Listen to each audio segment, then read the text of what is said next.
Okay, so today we are learning something new. We're talking about exponential functions.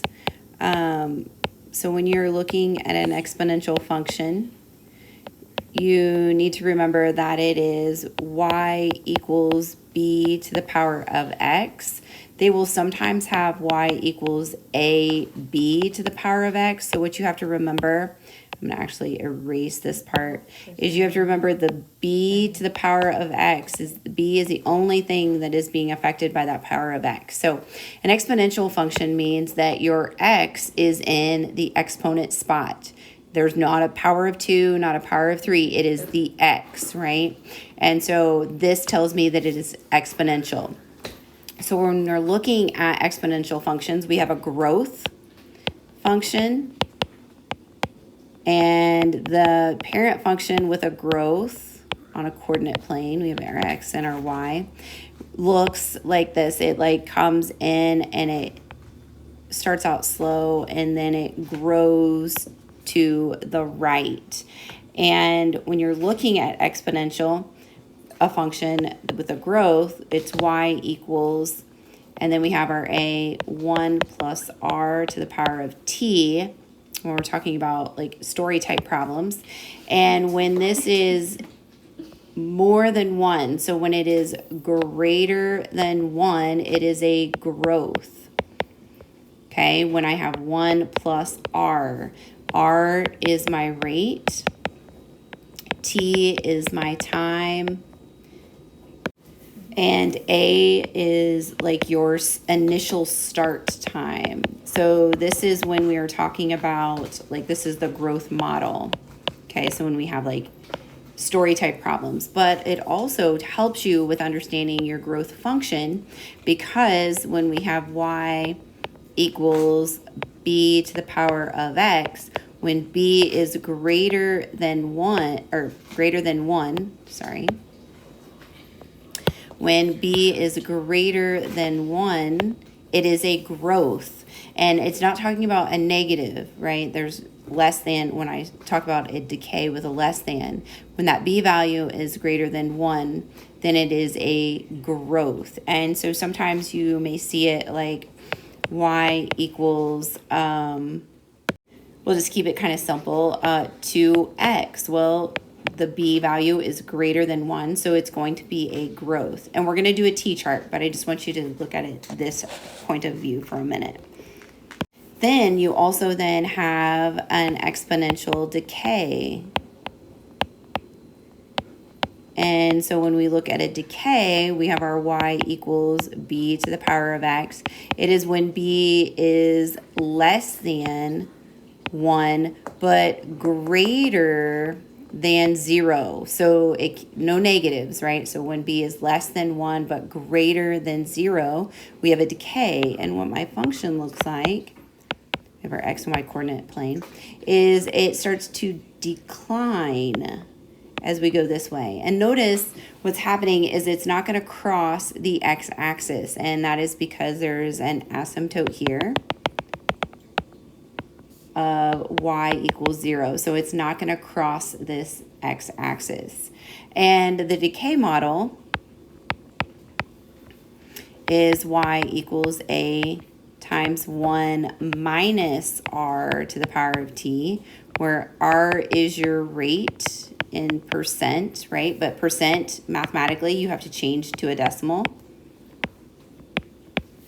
And then t is your time, and a is your initial start. Okay, and as a decay, we could have y equals b to the power of x, and this is when b is less than 1 but greater than 0. So we could have y equals 1/2 to the power of x, and that would look like a decay. It would look like this. And again, we're going to have a t-chart to go with that. Okay, so let's look at what some of your work is today. So today you're going to get an example, and they're going to say, okay, if I give you y equals 2 to the power of x, the first thing that you're going to state is this a growth or a decay? And hopefully you're going to say, okay, well, this is 2 to the power of x. That means it is a growth because it's greater than 1. And then you're going to have to graph it. So the second thing you're going to graph, we have a coordinate plane. We have our x and our y. We're going to do a t-chart. And we're going to use 0, 1, and -1. Okay, so these are the values I want you to use. I'll erase this right here and I'll make a different color. So we're going to use 0, 1, and -1. And what I'm going to do is I'm going to replace that x value here. So I'm going to say y equals 2 to the power of 0. Well, anything to the power of 0 is 1. So I'm going to plug that. Then I'm going to say y equals 2 to the power of 1. Well, that becomes 2. So I'm going to go 1, 2. And then I'm going to say y equals 2 to the power of -1. You can't have a negative exponent, so you're going to put it over 1 and you're going to flip it. So y equals 1/2. So when it's -1, it is at 1/2. Then we're going to draw our asymptote of y equals 0. It's going to be that for quite a while, and I'll explain that in a minute.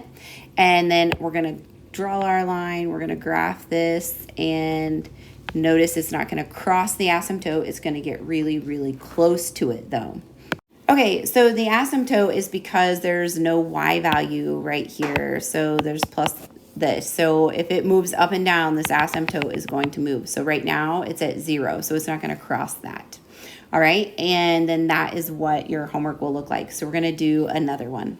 Okay, so let's look at one where it is a decimal. So if I had y equals 0.8 to the power of x.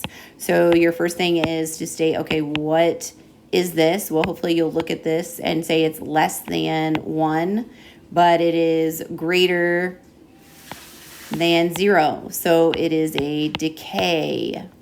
And then the second thing you're going to do is graph this decay. So we have our x and our y. Draw our coordinate plane, and we're going to say, okay, there's no value out here as y, so my asymptote goes here, and we have y equals 0. So remember, it's not going to cross that asymptote. And then I'm going to have my coordinate, or my t-chart. We're going to use 0, 1, and -1. So y equals 0.8 to the power of 0, so it becomes 1. Y equals 0.8 to the power of 1, well, that becomes 0.8. 0.8. So when I go 1 to 0.8, it's on this side. And then when I say y equals 0.8 to -1, we put that over 1 and we flip it. And when we do that, that becomes 1 over 0.8, which is the same thing as 1.25. And because we're graphing, that's okay to have the decimal. So we go up over -1 and we go up 0.25. The point that is closest to the x-axis is where it flattens out. So I have this line that comes here and it curves and it gets really close to that asymptote there, but it never crosses it. It's like this imaginary shield, right? And then so that is what your work will look like.